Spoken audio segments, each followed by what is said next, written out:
दोस्तों, भले ही government of India ने digital India and make in India के जरिए देश को डिजिटल बनाने का सपना देखा, लेकिन वास्तव में ये सपना तभी पूरा हो सकता है जब सभी इंडस्ट्रीज अपने आप को डिजिटल प्लेटफॉर्म पर लेकर आएंगी। वैसे तो कुछ इंडस्ट्रीज के लिए बहुत आसान है खुद को डिजिटली शिफ्ट करना, लेकिन कुछ इंडस्ट्रीज के लिए बहुत डिफिकल्ट है, और उन्हीं में से एक इंडस्ट्रीज है हॉस्पिटैलिटी इंडस्ट्रीज, जिसे डिजिटल प्लेटफॉर्म पर लाकर ओयो रूम्स में प्रमोट करने का काम किया गया। और इसमें सबसे ज्यादा जिम्मेदार इंसान का नाम है रितेश अग्रवाल, जिनकी नेटवर्थ तकरीबन 1900 करोड़ है। तो रितेश अग्रवाल नामक इस इंडियन ओंडोबॉर्न की सक्सेस स्टोरी के बारे में जान लेते हैं दोस्तों। तो रितेश अग्रवाल का जन्म 16 नवंबर 1993 को उड़ीसा के विशमगढ़ में एक मारवाड़ी परिवार में हुआ। इसके बाद उड़ीसा के तितलागढ़ में उनका बचपन गुजरा। रितेश ने अपनी पढ़ाई सीक्रेट हाउस स्कूल से कंप्लीट की और रायगढ़ उड़ीसा में स्थित है।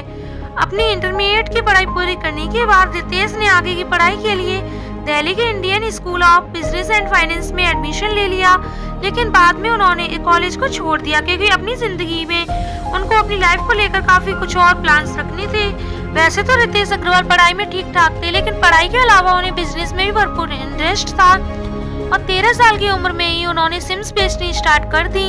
रितेश छोटी उम्र से ही काफी लोगों से प्रभावित हो चुकी थी। दोस्तों, अनअकादमी का नाम तो आपने सुना ही होगा।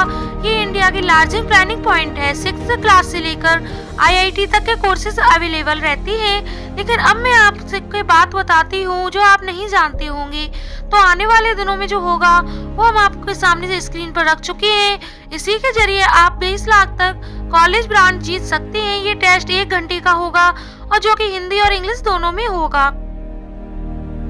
ये टेस्ट के बाद इंडिया के टॉप टीचर्स का बनाया हुआ डिटेल स्कोर कार्ड और वीडियो एनालिसिस आपको मिलेगा। एक बात और, अगर आपको लगता है कि आप कम समय में तैयारी नहीं कर सकते, रितेश अग्रवाल को घूमने का बहुत ही शौक है, इसीलिए आगे चलकर वो देश में अलग अलग जगह पर घूमने लगे थे।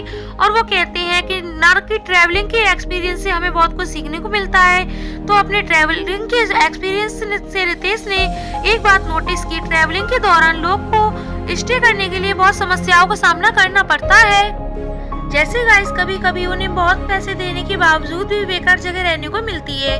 वहीं दूसरी तरफ कुछ लोगों को बहुत कम पैसे देने के बाद भी अच्छी जगह रहने को मिल जाती है। रितेश ने भी सोचा कि उन्हें कुछ ऐसा स्टार्टअप शुरू किया जाए जिससे लोगों की जरूरत को पूरा किया जा सके और उन्हें एक अच्छा सा होटल रूम प्रोवाइड किया जा सके। बिल्कुल इसी सोच के साथ रितेश अग्रवाल ने एक ऑनलाइन बुकिंग कम्युनिटी की शुरुआत की।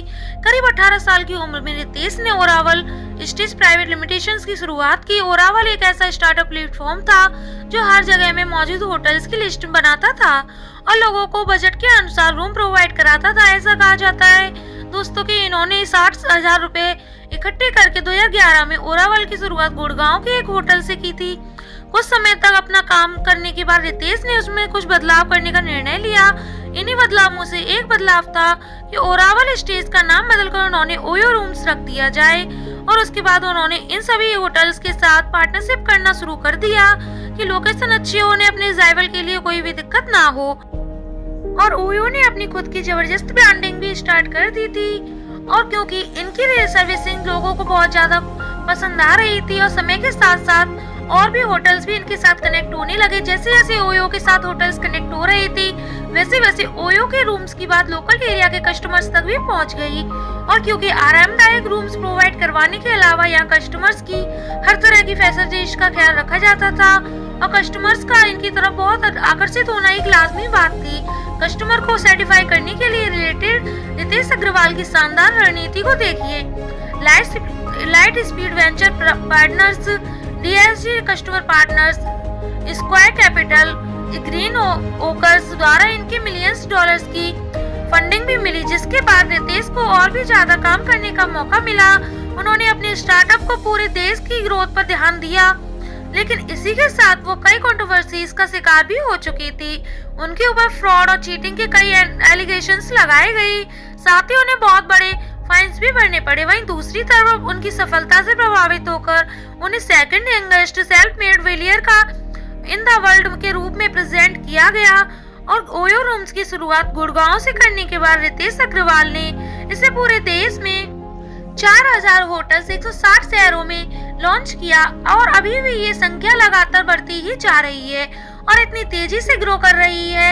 यह सबसे बड़ी वजह है कि ये आम जनता के लिए सबसे बड़ी प्रॉब्लम सॉल्व हो चुकी है और इसी से वर्ड माउथ के जरिए इसकी पब्लिसिटी आज इस मुकाम पर है और रितेश अग्रवाल के हार्ड वर्क के कारण और इनोवेशन का ये नतीजा है।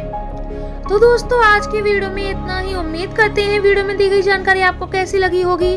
वीडियो पसंद आई हो तो लाइक से कमेंट करना ना भूलें। आप अपने ओपिनियन हमें कमेंट सेक्शन में जरूर बता सकती हैं। हम आगे भी ऐसे ही इंटरेस्टिंग और इन्फॉर्मेटिव वीडियोस आपके लिए लाते रहेंगे।